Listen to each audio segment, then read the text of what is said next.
Eric Fry here, and I'm joined by Dr. Jennings from HSHS St. Anthony Memorial Hospital. Doctor, how you doing today? Hey, I'm great. It's Friday. It is Friday, and it feels like it took forever to get to this Friday. Don't know why, but it just did for me. So glad it's finally Friday, and we're here talking about, I know last time I talked to you, we talked about how the COVID vaccine was starting to come up in our area. Now more places are getting it, so I have a few questions for you about the vaccine. First of all, are the vaccines safe?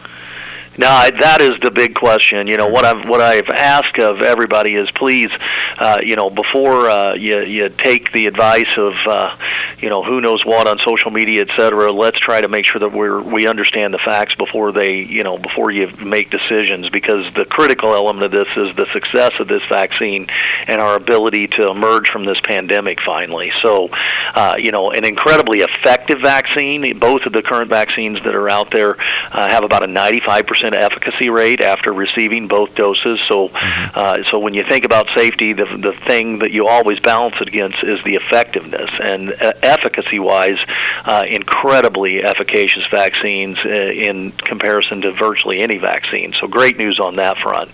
On the safety front, actually really great news too. A lot of folks have concern because this vaccine appeared, relatively quickly, and especially in the grand scheme of how most scientific progress happens, to think that we'd have a vaccine 10 months after the emergence of a new disease is amazing, and it truly is. And it's really a miracle of modern science around the idea that we actually had some of the background work already done. So when Zika virus was kind of a big deal about 2 or 3 years ago, was a big deal, and caused significant birth issues in babies, etc., they started working on a type of vaccine that they felt would be safe for use in pregnant women, be safe for the fetus, be safe in breastfeeding, those types of things. And so what they looked towards was a design of vaccine using mRNA, which is this new technology that everybody's talking about.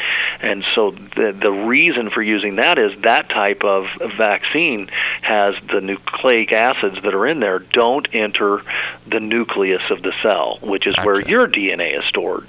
So when you think about pregnancy, you think about things like that. Folks are worried that it might change the cellular composition of the baby and cause birth defects, cause serious things. And so they specifically went after this type of design of a molecule that wouldn't enter the cell. So we had a big jump start on the technology. They didn't end up rolling out the Zika virus vaccine simply because it got cold. Zika died out with the mosquitoes and then didn't have a massive resurgence the following year. But with that type of technology already built in the background, they were able to then modify that design, insert in the proteins that would then create a vaccine for COVID-19 relatively quickly. The other reason it moved very quickly is because it is a public health crisis. I mean, we've lost upwards of 300 to 400,000 Americans now, and millions of people worldwide to this disease. And so it got a lot of money put behind it. It got a lot of research. It got accelerated, and that unfortunately, can't happen with every disease. But with this type of a public health emergency, all the resources were put to it, and with the incredible scientific community, we were able to roll a vaccine out very quickly. We were able to have the large studies, initially, and then I think more importantly, since the large-scale rollout of the vaccine has happened, we've seen almost nothing of serious side effects to speak of. I mean, we've given about 10,000 of these vaccines across Illinois, Wisconsin within our own health system, and have not had a single person had a serious reaction where we had to give the EpiPen and that type of thing, like an allergic reaction. We do see people get feverish, get an achy arm, get a headache, things that you kind of expect after a vaccine, the kind of flu-like stuff, but truly no serious reaction. So thus far seems to be incredibly safe, and it definitely is wildly effective. And so one of the best solutions I think we've seen in public health in my lifetime for sure. Now, Doctor, we are not yet at the point to where the vaccine is readily available for everyone. Is that correct? Because I've heard some different things of people just being confused of knowing, am I eligible? Can I come get it? where are we at with that? So this coming week, actually, the vaccine rollout started with public health and the hospitals teaming up to vaccinate frontline healthcare workers, and of course then there's the long-term care facility piece that's actually being all managed by the federal government and is subcontracted through Walgreens, CVS. So it's the long-term care piece is kind of its piece. Then the public side of it started with the healthcare workers in what they call the 1A group. That now has been largely moved through, and so next week they're going to move into what's called the 1B population, which starts to being comprised of other essential workers, teachers, those types of folks that are very much in the public facing a lot of other public for risk of exposure, and also adults over the age of 65. So the hang up, though, to your original part of this is the vaccine widely available. It is not widely available, and so at this point we're still going to be working through processes to sign up and register to go get the vaccine. The public health department has a ability to do that now. So and all the counties that are probably in the listening area I've had some conversation with, and they all have some type of structure to start to get people signed up, because of the fact that there'll only be, let's say, 200 doses available to start with, and you can't just have 3,000 people show up and want it. So they're wanting folks to sign up. It also gets a bunch of paperwork done ahead of time so that the process can work very smoothly. Get the registration piece done, get the consent signed, get the vaccine, and then there's a 15-minute observation period after that to make sure that no one has a reaction.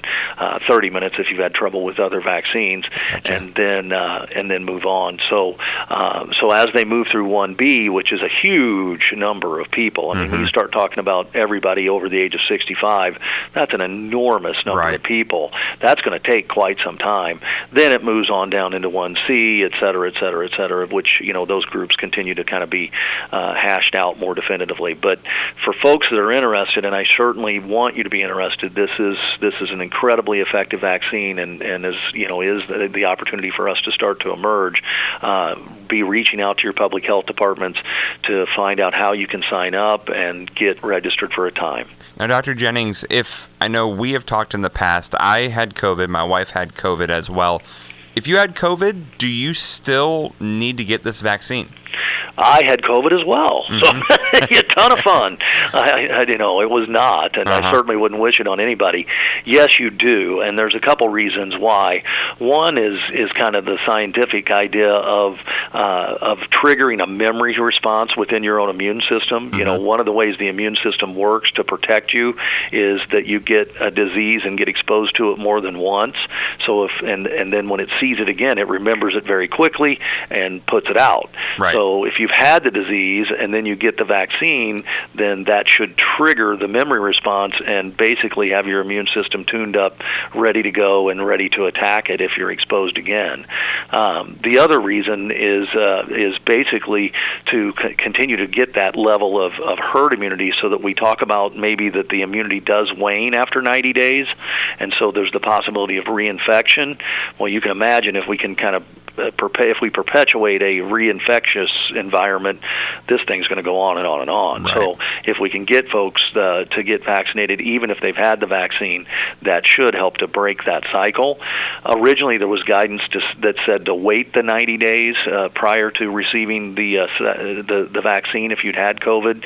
That was mostly trying to make sure that we could spread the vaccine as broadly as possible to folks that had never received it.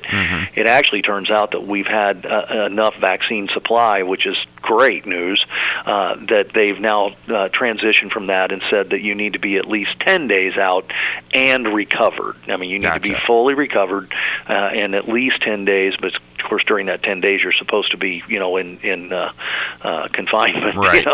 So, but after the 10 days and fully recovered, then if you're able to get the vaccine, you should do so. And Dr. Jennings, as we wrap things up here, is there anything else you would like the public to know, or where people can go for more information from St. Anthony's? Absolutely. The other thing that is a real common question is around, am I going to be able to then take off my mask and do those things? Unfortunately, know this isn't going to be there yet until we have large populations vaccinated, and that's going to take quite some time. So, I still encourage everyone to continue to mask, continue to socially distance, keep the hand washing up. Hand washing will never go out of style. So, keep all of those things up. And if we do that and we get vaccinated, then hopefully, over the next 8 to 10 months, we're going to see a major difference in what we're seeing, and we're going to save lives of those that we care about and save lives within our community. More information at this point, the health department's the biggest resources for finding out about scheduling vaccines and timing and those types of things.